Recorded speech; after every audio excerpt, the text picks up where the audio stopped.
देखिए ईरान को घेरा जा रहा है और बातचीत की आड़ में ईरान पर बहुत बड़े हमले की तैयारी हो रही है। आपको ये लग सकता है कि ईरान और अमेरिका के बीच बातचीत हो रही है, दूसरे दौर की बातचीत जल्दी होने वाली है, लेकिन इसी बीच एक बड़े हमले की तैयारी चल रही है। ईरान के साथ एक बार फिर बातचीत के नाम पर धोखा हो सकता है और बहुत बड़े जंग की तैयारी हो रही है। मैं आज आपको 5 कारण बताता हूं, 5 फैक्टर्स जो कि पिछले 24 घंटे के डेवलपमेंट्स हैं, जो इस ओर इशारा कर रहे हैं कि जो बातचीत और डील वाली बातें हैं ये सिर्फ एक दिखावा है, अंदर ही अंदर एक बहुत बड़ी जंग की तैयारी हो रही है।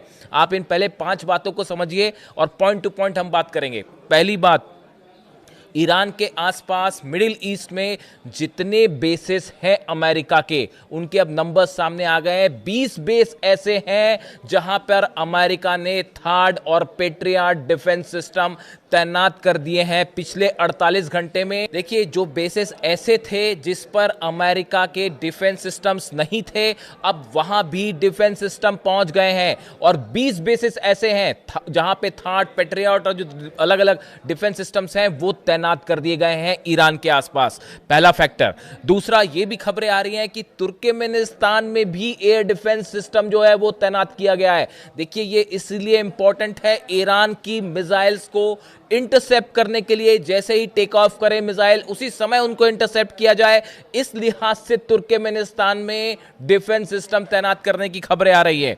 इसके अलावा तीसरा बड़ा डेवलपमेंट, अमेरिका ने अपने स्पेशल कमांडोज जो हैं वो ईरान के आसपास भेजने शुरू कर दिए हैं। वो पहुंचने भी शुरू हो गए हैं वहां पे। ये वो कमांडोज हैं जिन्होंने वेनेजुएला में ऑपरेशन को अंजाम दिया था।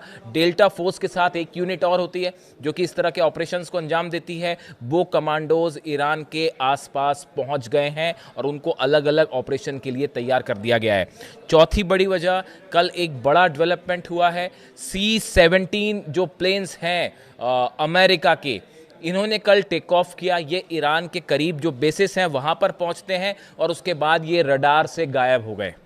इन्होंने अपने रडार सिग्नल्स जो हैं वो बंद कर दिए। अब सवाल ये है कि आखिर अमेरिका के इन C-17 जो प्लेन्स हैं इसमें क्या था, क्या पहुंचाया गया ईरान के बॉर्डर के करीब अपने बेसिस पर। ये चौथा बड़ा डेवलपमेंट। और पांचवा शायद आप जानते ही हो, कतर में अल उदैद बेस पर B-52 बॉम्बर्स तैनात कर दिए गए हैं। ईरान के बेहद करीब B-52 बॉम्बर्स तैनात हो गए हैं। ये 5 डेवलपमेंट आप देखिए। 20 बेसिस पर डिफेंस सिस्टम तैनात है, तुर्कमेनिस्तान में डिफेंस सिस्टम तैनात है, जो स्पेशल कमांडोज की यूनिट है जो कि घुस के ऑपरेशन करती है वो ईरान के करीब पहुंच चुकी है। C-17 प्लेन्स आते हैं, रडार पे दिखाई देते हैं, फिर अचानक से गायब हो जाते हैं। और कतर में B-52 बॉम्बर्स जो है वो अल उदैद बेस पर पहुंच गए। ये 5 बड़े डेवलपमेंट जो है 24 घंटे के अंदर हुए हैं। क्या इसके बाद भी आपको लगता है कि कोई बातचीत होने वाली है? ये जो डिप्लॉयमेंट है अमेरिका का, ये इराक वॉर से भी बड़ा, जो खाड़ी युद्ध हुआ पहला, जो इराक पर हमला हुआ, जो अफगानिस्तान पर अटैक हुआ, उससे बड़ा डिप्लॉयमेंट है ये ईरान के आसपास। 20 बेसों पे, 20 बेसिस पे डिफेंस सिस्टम तैनात करने में आप सोचिए कितना बड़ा खर्चा हो रहा होगा।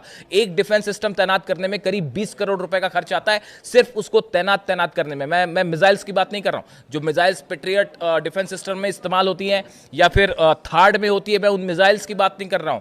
इन डिफेंस सिस्टम्स को सिर्फ आप चाहे बहरीन की बात कर दीजिए, कतर की बात कर dीजिए, सऊदी की बात कर दीजिए, जॉर्डन की बात कर दीजिए, ये वो सब जगह है। इराक की बात करिए, सीरिया की बात करिए, ये सब जगह है। जितने बेसेस हैं अमेरिका के, सब पे थर्ड और पेट्रियट तैनात हो चुके हैं।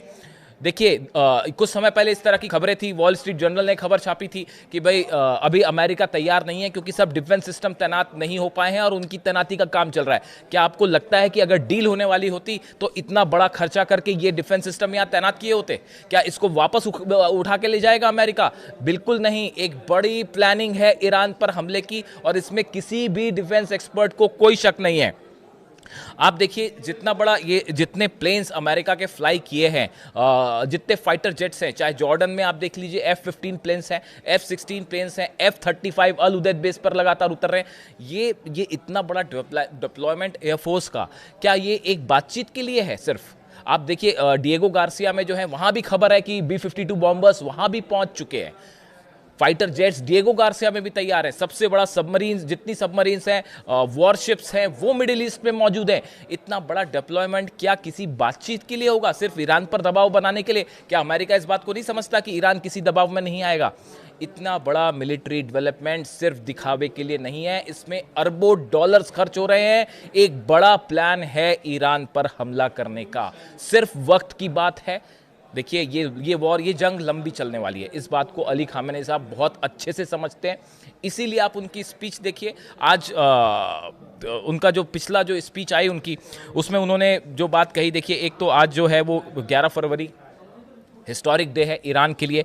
11 फरवरी को जो है वो इस्लामिक रेवोल्यूशन जो हुई ईरान में, इसके जो है 46 ईयर्स कंप्लीट हो गए हैं और इस मौके पर ईरान से तस्वीरें आनी शुरू हो गई हैं। बड़ा जो है वहाँ पे लोग खुशियाँ मना रहे हैं और सरकार के समर्थन में जो है वो रैलीज हो रही हैं। और अली खामेनी साहब ने जो अपनी लास्ट स्पीच दी थी 24 घंटे पहले, उन्होंने एक वीडियो संदेश दिया था। उसमें उन्होंने कहा था कि हर साल 11 फरवरी ईरानी राष्ट्र की ताकत और सम्मान को दुनिया के सामने उजागर करता है।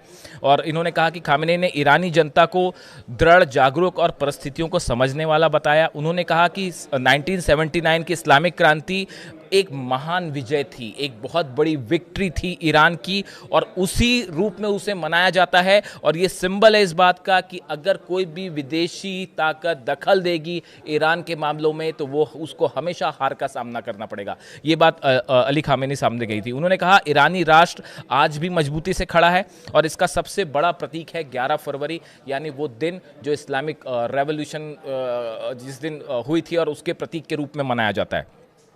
उन्होंने ये भी कहा कि इस मौके पर ईरान में जो रैलियां होती हैं, ये एक ताकत है ईरान की, और ये दुश्मनों को एक करारा जवाब होती हैं। जो ईरान पर गिद्ध की तरह नजरें गड़ाए बैठे होते हैं, उनको ये करारा जवाब होती है। उन्होंने कहा कि राष्ट्रीय शक्ति का असली स्रोत हथियार नहीं है, बल्कि जनता की इच्छा शक्ति, एकता और धैर्य है। देखिए, बड़ी बात उन्होंने कही कि ईरान की असली ताकत उसके हथियार या उसकी मिसाइल्स नहीं है, ये ईरान की एकजुटता है, उसका पेशेंस है, धैर्य है, और उसका विल पावर है ईरान का। ये उसकी जीत की वजह है। देखिए, हाल ही में एक बयान आया था, शायद अब्बास अराक्ची साहब ने कहा था, या शायद ईरान के किसी बड़े लीडर ने कहा था, हो सकता है उनके विदेश मंत्री ने कहा। उन्होंने ये बयान दिया था कि ईरान की जो सबसे बड़ी ताकत है वो ये कि ईरान कभी भी अपने दुश्मनों के सामने झुकता नहीं है। मिसाइल्स तो ताकत हैं ही, वो तो एक डिटरेंट ईरान का है ही बहुत बड़ा, उसको पूरी दुनिया मानती है। लेकिन जो सबसे बड़ा शक्ति ईरान की है कि ईरान कभी अपने दुश्मनों के सामने झुकता नहीं, ये ईरान की बड़ी ताकत है। अली खामेनी साहब जो है वो बार बार कहते हैं। इसके अलावा उन्होंने कहा कि ईरान की एकता, मजबूती, संकल्प, प्रेरणा और बाहरी दबाव के सामने डटे रहने को ईरान की जो है सबसे बड़ी ताकत उन्होंने बताया। तो देखिए, अली खामेनी साहब की जो speech I 11 February Islamic revolution का दिन प्रतीक के रूप में मनाया जाता है, उसके ठीक पहले, और उसमें उन्होंने एक बार फिर ये साफ संदेश दिया कि अमेरिका पर किसी तरह का विश्वास नहीं किया जा सकता। टॉक्स हो रही हैं, ईरान देखिए बातचीत से कभी पीछे नहीं हटेगा, क्योंकि शांति बड़ा मकसद है, कोई युद्ध नहीं चाहता, इसलिए बातचीत हो रही है। लेकिन बार बार इस तरह के चर्चाएं होती हैं कि क्या अब जंग नहीं होने वाली है। इस तरह की भी खबरें चली, मीडिया में आपको मिल जाएंगी कि ईरान अपना जो एनरिच यूरेनियम है उसको डाइल्यूट करने के लिए तैयार हो गया। इस तरह की तमाम बातें चल रही हैं। लेकिन देखिए, आपको सामने कुछ और चीज़ दिखेगी, और पर्दे के पीछे जो चीज़ें हो रही हैं उसको समझने की ज़रूरत है। ये जितना बड़ा डिप्लॉयमेंट अमेरिका ने कर रखा है, अब नेतन्याहू और ट्रंप के बीच में क्या चर्चा हुई है, क्या प्लान तैयार हुआ है, इसको समझने में और इसके सामने आने में भी कुछ वक्त लगेगा। लेकिन जैसा कि अली खामेनी साहब हमेशा कहते हैं कि अमेरिका से बातचीत का कोई नतीजा नहीं होगा, ईरान को हमेशा अलर्ट रहना चाहिए। अब्बास अराक्ची साहब ने भी ये बात कही है। इन बयानों के पीछे कोई मकसद है, इस बयानों के पीछे एक इशारा था बड़ा कि भले बातचीत हो रही हो, लेकिन जिस तरह से ईरान को घेरा जा रहा है, ईरान के आसपास जो डिप्लॉयमेंट हो रहा है, ये कतई इस बात की ओर इशारा नहीं कर रहा है कि किसी तरह की बातचीत सफल हो जाएगी या जंग टल जाएगी। अगर बातचीत ही पे पूरा फोकस होता अमेरिका का, तो शायद इतना बड़ा मिलिट्री डिप्लॉयमेंट नहीं होता। आज अमेरिका ने अपनी पूरी ताकत झोंक रखी है ईरान को घेरने में। और ये अगर सिर्फ बातचीत से मसला हल होने वाला होता, वो 5 टॉक्स में जो 5 बैठकें हुई पहले, उसी में हो गया होता। उसके बाद भी आखिर हमला हुआ, जंग हुई। इस बात को अब ईरान भी अच्छे से समझ रहा है और यही जितने एक्सपर्ट्स हैं उनका भी यही कहना, उनकी भी यही राय है कि ये जितना बड़ा डिप्लॉयमेंट है ये ईरान को घेरने के लिए हो रहा है। जंग में देर हो सकती है, सही मौके की तलाश में है अमेरिका। इस बात का कैलकुलेशन हो रहा है कि हमें कितना नुकसान हो सकता है, बस इसके अलावा और कुछ नहीं।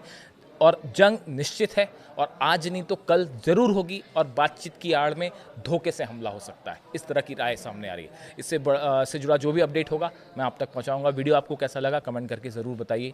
Thank you so much.